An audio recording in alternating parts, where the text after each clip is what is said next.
அந்த காலேஜ்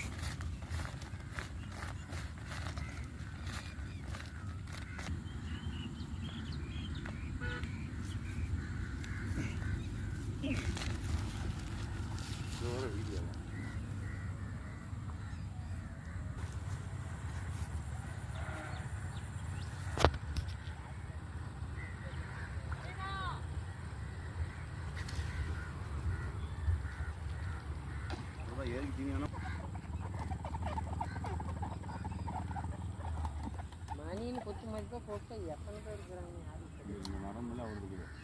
தெரியுண்டா சொன்னச்சு இல்லை எப்போ மேலே